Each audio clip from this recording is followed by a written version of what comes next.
Selamat pagi anak-anak. Pagi, Bu. Oke, apa kabar hari ini? Baik.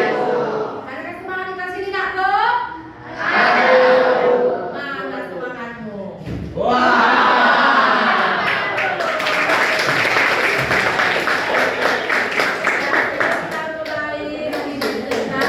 Siapa yang beri doa? Siapa nak ke depan?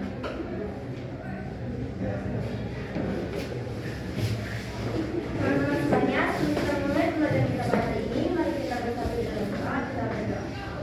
Terima kasih Tuhan Yesus yang baik atas berkat dan perlindungan Tuhan. Sebentar lagi kami akan mulai pembelajaran Tuhan dan Tuhan berkati kami semua. Berikan kami semangat Tuhan untuk pembelajaran kami hari ini, dan Tuhan juga yang memberkati Bu Ave Tuhan yang hari ini akan mengajar anak-anakmu. Terima kasih Tuhan Yesus, Tuhan kami berdoa. Amin. Terima kasih nak, Bu. Saya dulu. Oke, Ibu absen terlebih dahulu ya. Oke. Siapa yang sudah hadir hari ini nak, Bu? Semuanya hadir? Mantap ya, berarti hari ini kita semua dalam keadaan sehat. Jadi sebelum kita mulai belajar, biar siapa sekarang yang memimpin doa, memimpin lagu kebangsaan. Oke, silakan aku hari maju ke depan. Boleh kita bagi diri untuk menyanyikan lagu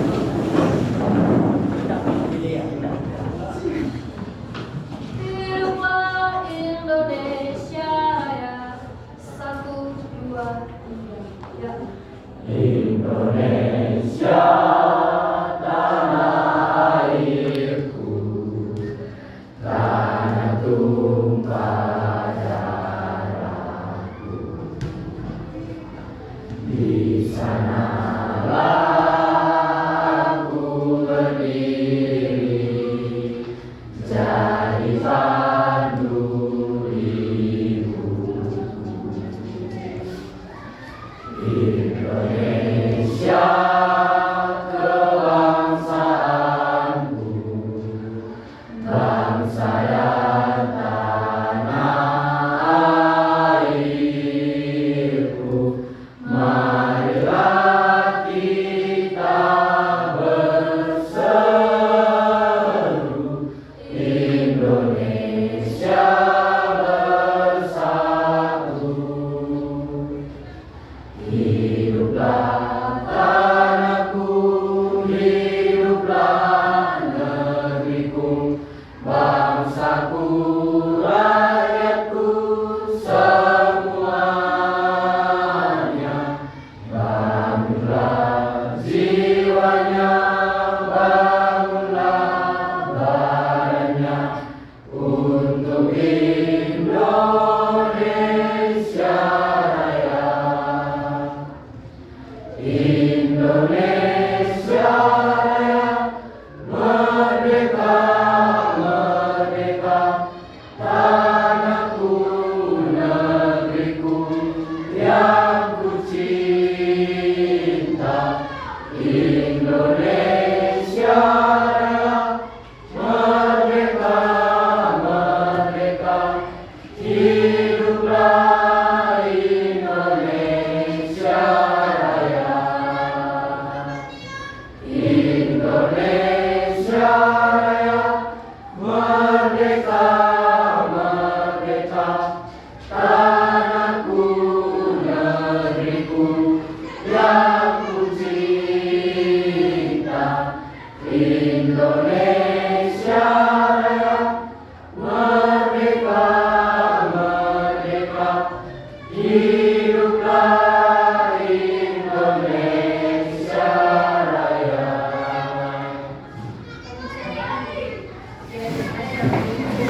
bisa kamu dapat ya dari materi kita bab 2? Silakan Adit.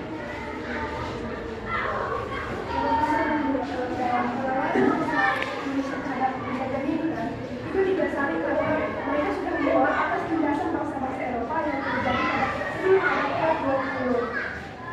Di dalam buku tersebut ada daerah yang melakukan perlawanan secara bersifat kedaerahan yang dimana sebagian besar dari perlawanan ini itu tidak berhasil karena pada dasarnya jika kita melakukan pemberontakan atau menyerang balik kolonial pada masa itu yang bersifat kedaerahan dan dimana saat itu kan daerahnya masih kecil, sedangkan bangsa kolonialisme yang menjadi Indonesia itu sangat besar. Karena itu bangsa daerah-daerah yang melakukan pemberontakan itu nggak bisa menanggung. Begitu juga dengan banyaknya daerah yang melakukan pemberontakan, tetapi yang ini dengan kemenangan oleh bangsa Eropa. Oke, tentang tadi nak bagus sekali. Ya, bagus sekali ya. Padahal kita belum masuk ke materi bab 2, tapi sebenarnya sudah bisa kita menjelaskan dari apa yang sudah dibacanya dari bab 2 ya. Oke, jadi perlawanan yang terjadi terhadap bangsa Eropa itu karena seperti yang disampaikan teman kamu. Ya, awalnya datangnya kolonialisme dan imperialisme bangsa Eropa ke Indonesia. Sehingga ada lagi terbentuk yang namanya VOC di Indonesia. Inilah yang membuat gerah bangsa Indonesia, maka timbul hasrat untuk melakukan pergerakan perlawanan terhadap bangsa Eropa. Ya, jadi ada dua dia pergerakan perlawanan yang dilakukan bangsa Eropa yang saya sampaikan minggu lalu ya, sebelum terjadi tahun 1800 dan sesudah tahun 1800 ya. Coba kira-kira siapa yang masih ingat ini ya? Siapa yang masih ingat materi minggu lalu? Bagaimana ciri-ciri ciri-ciri perlawanan yang dilakukan bangsa Indonesia kepada bangsa Eropa? Katakan dulu, siapa yang bisa? Oke, silakan Nak. Bersifat lokal, bagus sekali.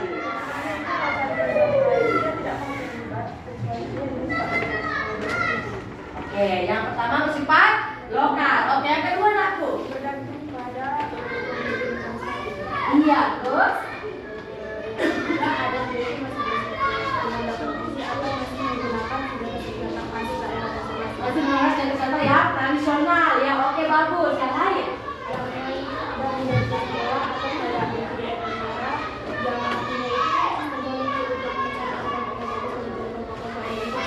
Oke, bagus. Tentang ada tentang kita ingat semuanya ya. Itu dia yang sudah teman kamu ciri-ciri perlawanan yang dilakukan bangsa Indonesia terhadap bangsa Eropa ya, masih bersifat lokal atau kedaerahan dan juga dipimpin oleh pemimpin tokoh yang paling kuat pada saat itu yang ada di daerahnya masing-masing. Ya, jadi kita minggu lalu sudah mempraktekkan drama tentang Patimura. Ya, jadi hari ini kita akan mempraktekkan drama perang perlawanan yang terjadi di Indonesia. Ada dua kelompok ya Nak ya.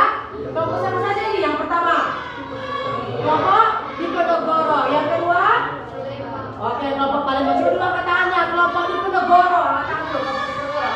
Udah siap Nak persiapannya? Oke, mantap. Kelompok 3 paling angkat tangan dulu. Sudah siap persiapan diri? Oke, kalau sudah siap, silakan langsung dibentuk bangku mejanya supaya kita mulai drama.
Pak dan Diponegoro. Perkenalkan nama saya Cecilia Kasubara. Saya berperan sebagai pihak keraton, penjaga keraton, pihak Belanda dan semisal. Perkenalkan nama saya Joseph Tarigan. Saya berperan sebagai Inggris dan Pakaian mereka. Nah, jadi teman-teman, agar teman-teman tidak kebingungan dalam pemeriksaan kami akan memberikan tanda sebagai kami. Jadi inilah golongan dari kami sudah menyaksikan. Tangan dulu untuk golongan kita.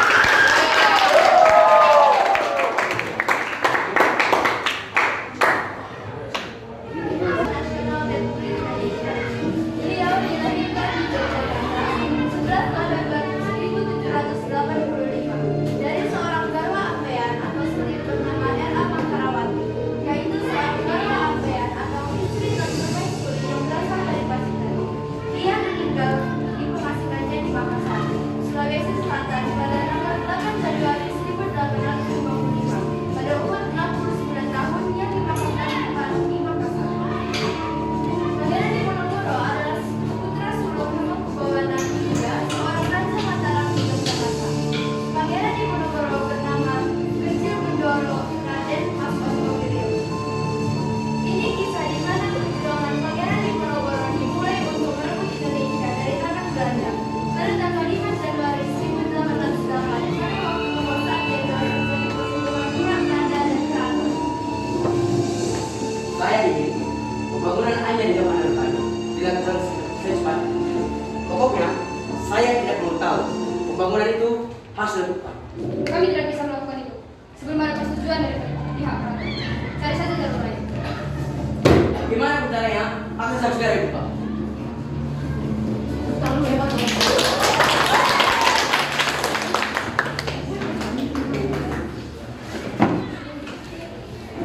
Kedua pihak tidak ada yang mengalah. Mereka tetap bersekutu dengan pendapatnya masing-masing.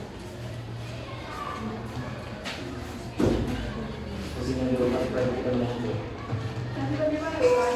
Kalau Bagaimana juga sebenarnya yang tadi? Yang penting kata tadi itu birokrasi kita akan bebas. usianya saja sangat muda. Oke, benar-benar juga. Saya mau mempertimbangkan kembali keputusan saya.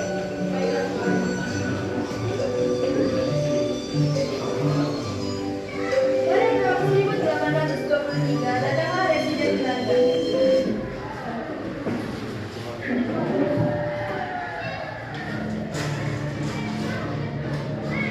Kalian berdua pasti dapat ada muda.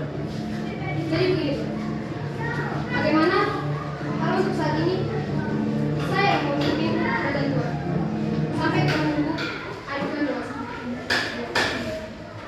Sepertinya saya pernah memimpin, tapi pun tadi ada temuan tadi. Bukan, yaitu. Bagaimana bisa dalam tolong PPT? Oke, baik. Kita memang memimpin di sekitar yang baik. Saya akan berjanji Tuan, akan menjaga kesejahteraan rakyat di kerajaan yang ada itu. Saya harus menepati janji untuk besar.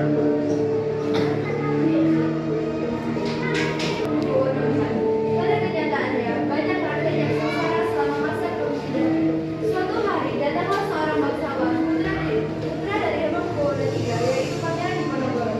Pangeran Diponegoro besar dan tidak puas dengan kepemimpinan si Pisai yang jauh dari kesejahteraan rakyat. Sejak peristiwa tersebut, Pangeran Diponegoro mulai menggantungkannya terhadap Belanda karena menganggap tindakan Belanda sangat merugikan rakyat.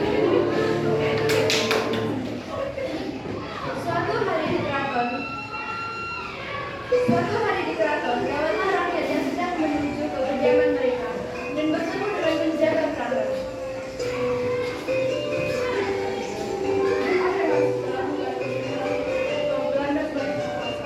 Bagaimana ini? Kita semua kelaparan, buang saja nggak punya. Aku sungguh rindu kepemimpinan Sri Sultan, pemimpin Belanda sungguh tidak adil. Apalagi keuangan keraton mulai bangkrut.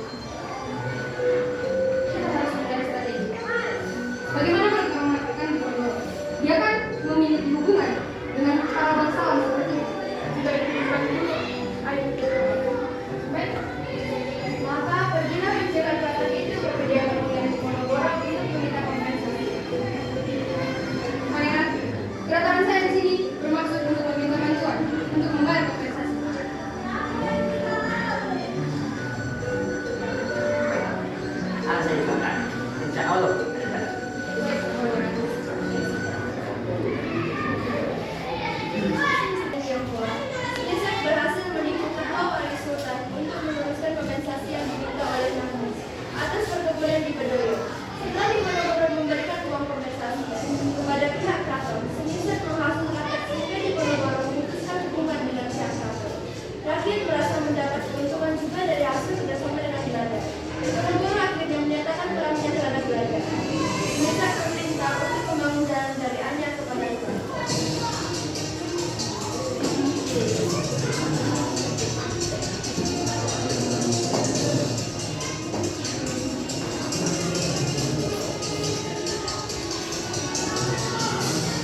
dan Ren. Apa kita sudah meminta izin dari Diponegoro? Sudahlah. Aku beri makan dari Diponegoro. Sekarang cepat perintahkan abuamu untuk memasak orang itu. Baik. Pangeran Diponegoro mengetahui akan hal ini. Ia sangat marah karena patas-patas lintasan itu melewati makan keluarga Pangeran Diponegoro. Pangeran Diponegoro marah dan menyuruh rakyat untuk menjadi patas-patas tersebut.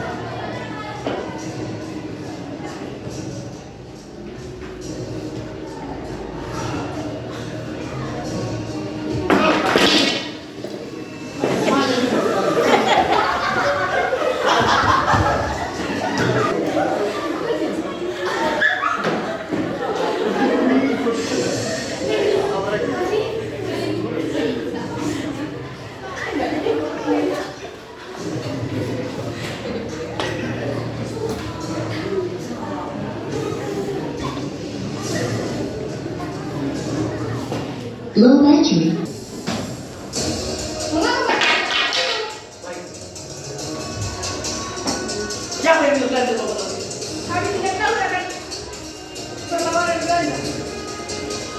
Mereka benar akan ingin menyerang perang dengan kami. Serang!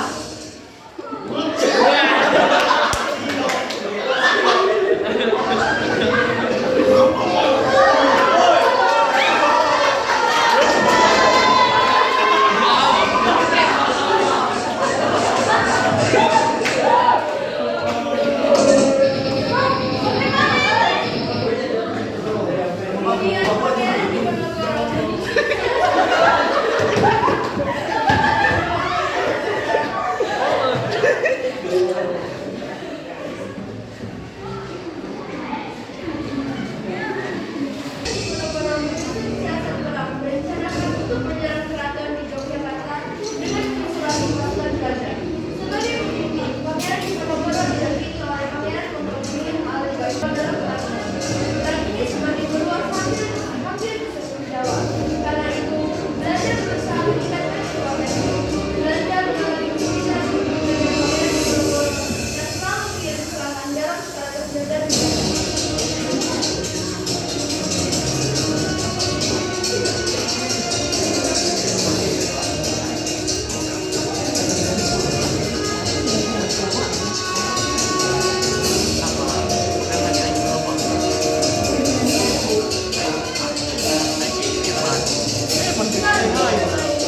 Tidak boleh tidak mentak Diponegoro. Izin. Bagaimana jika kita membuat sembarang? Siapa yang menemukan Diponegoro akan mendapat imbalan sebesar 20.000 real. Jika memang itu terbaik, segera lakukan. Siapa yang menemukan Pangeran Diponegoro akan mendapat imbalan sebesar 20.000 real. Belanda menawarkan 20.000 real kepada rakyat yang bisa menemukan Pangeran Diponegoro. Namun tidak ada seorang pun yang tertarik. Tapi Belanda berhasil menemukan Diponegoro di daerah Bogor.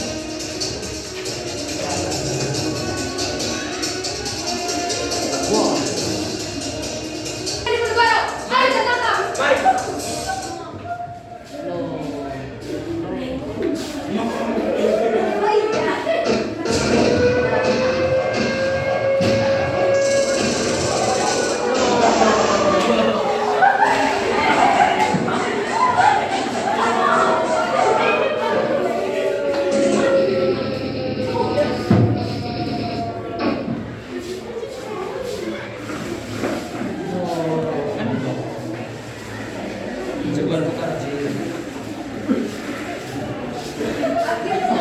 Pangeran Diponegoro tertipu dengan siasat Belanda. Dan dikawal hingga Pangeran Diponegoro meninggal di benteng yang berada di Makassar, yaitu benteng Pondok.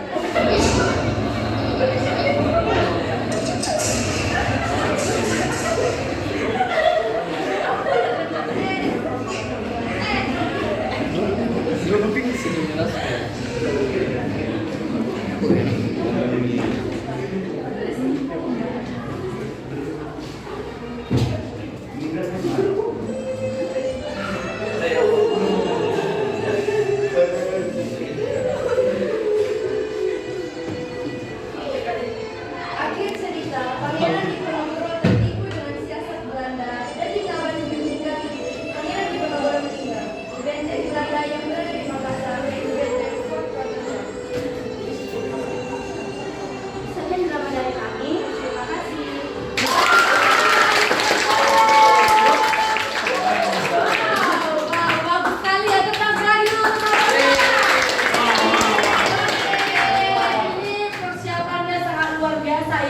lihat ya. Dari dramanya, alur ceritanya dari awal, pertengahan sampai akhir, sampai di Bojonegoro kelihatan sudah tidak lagi bernyawa pun bagus sekali penampilannya ya. Tepuk tangan untuk nomor 2 dapat. Bojonegoro ya. Oke, sekarang untuk kelompok 3 mempersiapkan dirinya untuk pertemuannya ya. Teman-teman, Bagi. di sini kami akan menunjukkan drama kami mengenai Perang Palembang. Pertama-tama perkenalkan, saya Thomas Bayang sebagai Lenang Mutoyo. Saya Grace sebagai Kapten Ahmadi para pejuang satu dan masyarakat Palembang. Saya Evan Sultan Barus, saya sebagai Warga Palembang 1 dan para pejuang 2 dan Kapten Supaya Paris. Perkenalkan nama saya Rosi. Saya sebagai Grace dan sebagai Renan. Perkenalkan nama saya James Kapten. Saya Kapten Palembang. Ya, sekian dari perang kami, selamat menyaksikan.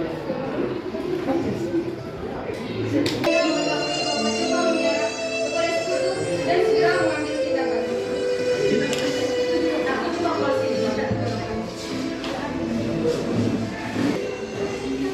Mendengar kita cepat pulang menyerah kepada Soekarno. Ini saja untuk kita bangsa Indonesia. Tapi kita tidak boleh sendirian. Kita harus membawa Indonesia ke Indonesia bersama Indonesia. Jadi, Anda ingin mengajak kami untuk bekerjasama dengan negara Anda? Ya, kami akan datang ke Indonesia dan akan mengumumkan kepada mereka bahwa kita memiliki tujuan di sana. Tapi kita tidak boleh membuat mereka sendiri bergerak. Bagaimana kamu setuju? Ya, baik, saya setuju. Setelah menandatangani persetujuan mereka, Belanda dan Inggris pun pergi mendatangi rakyat Palembang.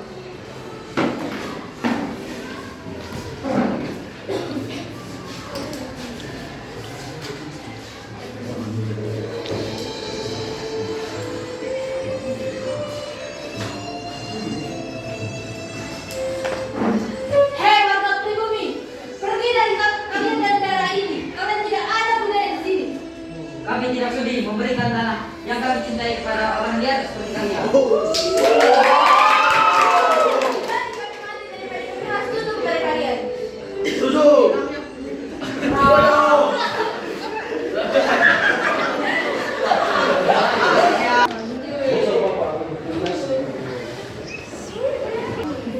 Sudah, berarti saja supaya Bapak bisa dapat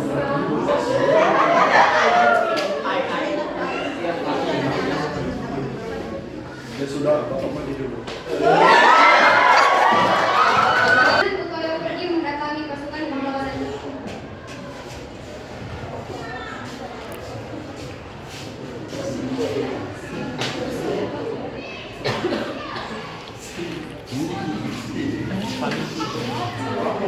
Dalam menghadapi provokasi Belanda, kita tidak lagi hanya membalas serangan, tetapi kita harus berinisiatif untuk menggempur setiap pertahanan Belanda dari segala sektor. Ya, kami setuju. Bubar!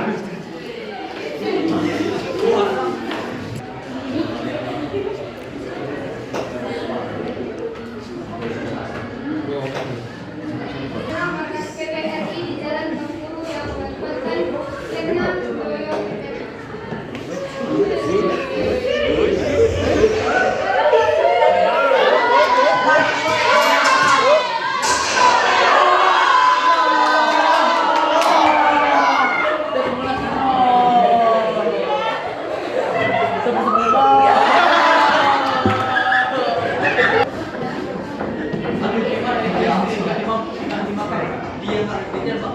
Setelah insiden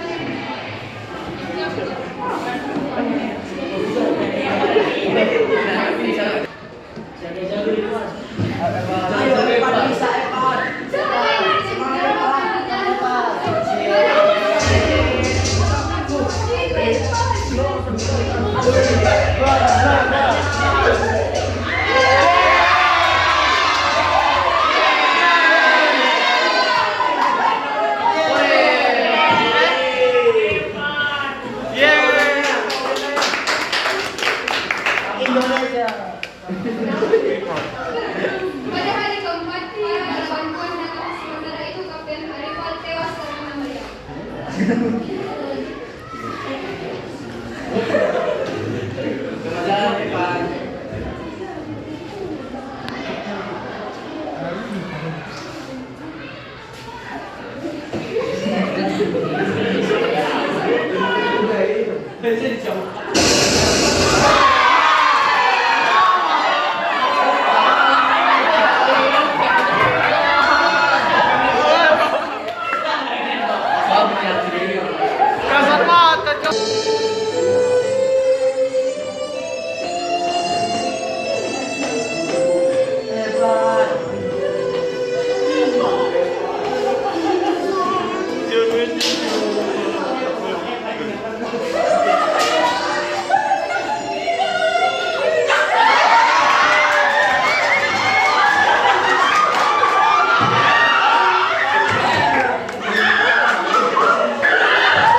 Kelompok 2, kelompok Diponegoro dan Palembang melakukan lanjutan dramanya.